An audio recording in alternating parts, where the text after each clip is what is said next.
So hi guys, I'm super excited. I'm finally going to tell my story of how I ended up here. So I just got home from work and I'm folding laundry, and I figured what better of a time to do my chores and sit down and chat with you guys. So I'm going to tell the story of self, of how I ended up here, alone again, turning 60. Story of self. I was married very young, out of high school with, I wound up having 2 children. We were in a different state. It wasn't working there, so we moved to a new state. Long story short, it didn't work again. There was lots of things going on. Um, I mean, the details are not really necessary, but it didn't work. So we got a divorce. I didn't drive. I moved into a beautiful homeless shelter for women and children, stayed there for a couple of months, and found a really gorgeous house duplex to live in, and got my college degree and met the love of my life, actually. We had another child, and I worked in that. I went to school and got my degree in social work, and I wound up working in that shelter that we stayed in for about 5, 6 years. Then I went to another job in the housing authority. Within a year, I became sick with some kind of metabolic disease, and I couldn't work for a year. Then I got a job at a laundromat, and wound up I just wanted something a little low key, while I was healing, and we wound up buying the laundromat, which was wonderful, and we learned a lot. But the economy was getting a little weird. They had the housing crash, and we weren't able to keep it, and we had it for 6 years, so that's pretty good. But you know, I went bankrupt. So then, my husband had a surgery for bypass for the stomach for weight, and then I wound up having a hysterectomy. And everything seemed like it was going to be fine, and I was turning 50. My parents, who are stroke patients, came up to celebrate my birthday with me, and on my 50th birthday, my husband died at work at his job. And the irony of the story is my ex-husband, they were working together in different areas at the same job, but my ex-husband found my current husband at the time passed away, which I know there's a book in there somewhere. It's not funny, but it is very ironic. So now I have this house, and even though, the business is, bankrupt, I still had the money hanging over my head. So 2 years later, I did sell the house, and I didn't make a profit whatsoever. I mean, I came out with like maybe a couple of $1,000s to go get an apartment.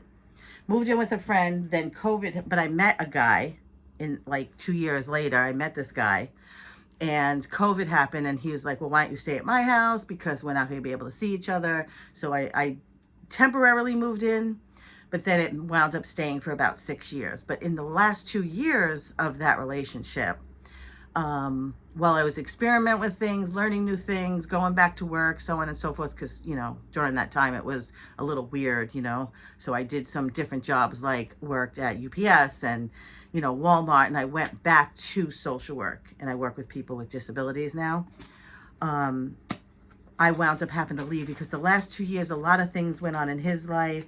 He had many surgeries. That's not why I left, but something happened within the family. He became a little bit stressed out, and his life was becoming unhinged, and I just felt like it was time for me to go. My nervous system was not functioning anymore, not being able to sleep at night, stuff like that.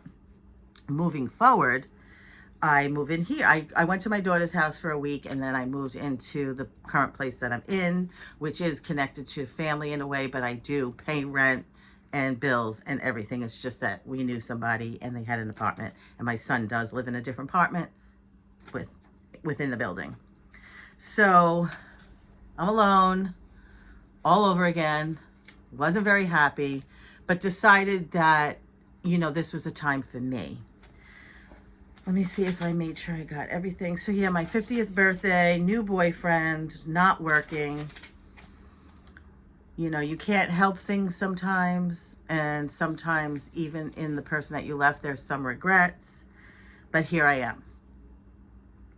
So living alone now for a year in my new life.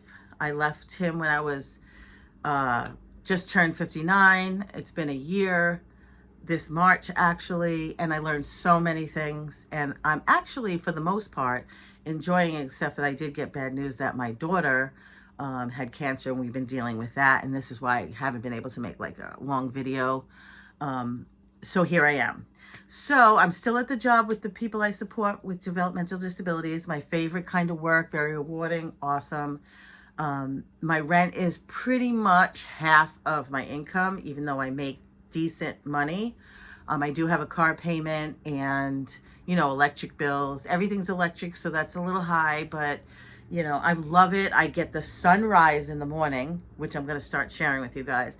And I get the sunset in the evening. Like I'm up on the 3rd floor. I feel like a princess in a castle. I am definitely, you know, romancing my life the best I can. I am currently speaking with my ex-boyfriend. Sometimes we go out to dinner. He calls it, like a friend's lunch or a friend's breakfast or a friend's dinner. You know, he does pay, but there's no strings attached. It's just like company kind of thing and trying to figure out what happened. But I am enjoying myself. I love that, you know, I could come home and if I don't want to cook, I don't want to even think about food. I just plop down on a couch and take a nap. Because I am turning 60 this year in August. And you know, I mean, I get really tired from working and sometimes I do 13-hour shifts. So it is what it is. Not complaining. Very happy to have a roof over my head. My belly is full. I have a job. I have a car. You know, I'm obviously worried about my daughter, but my other children are safe and healthy. And I just wanted to share how I got here. What was my life story? You know, I want to do some more videos. I want to know what else you guys want to know. If you're thinking about leaving someone or you're thinking about like you're alone and how is it that people like are able to do this and still be super happy, or, you know, what are the challenges, and, you know, kind of let me know in the messages in down here. What kind of things do you want to know? What kind of things can we talk about? What kind of things can we share? I am into frugal living. It's always been one of my favorite things to think about and to talk about and to put into practice. I love to read. I love gardening, and gardening is a frugal tip to help you. And that got me through the summer last year, food-wise. There's so many things to talk about, but I don't want to go into any of that. I just wanted to tell you my story and how I got here to be living, starting over again for like the 3rd time in my life, almost 60. And things that I'm learning about myself, doing shadow work, really digging deep. And you know, this year is going to be 10 years since the love of my life passed away. So I'm a little nervous about my 60s because dead on my 50s, not to make a joke out of it, turned 50, passed away that night. So, you know, there's a lot of challenges I got going on, but I'm good. I'm good. And I want to hang out with you guys. I want to talk to you guys. I want to hear your stories about how it is to live alone. You know, how did you get where you are now and how you're dealing with it, how you're paying your bills. And I want to share those things with you as well. So for that, I'm going to say ta-ta for now. You know, please like, share, and subscribe. Send this to a friend who might be going through the same things, and let's hang out. Let's do this. Let's romanticize our lives. Let's get out in the sun. Let's just live, do these amazing things that we have been locked out of, maybe because of relationships and different things. We're able to do that now. So please, you know, stop in, say hello, let me know that you saw the video and I'm thinking about you, and hopefully you're thinking about me, and we could just, you know, just have a great time here on YouTube. So with that being said, thank you for listening to my story. Hope to see you around, and ta-ta for now.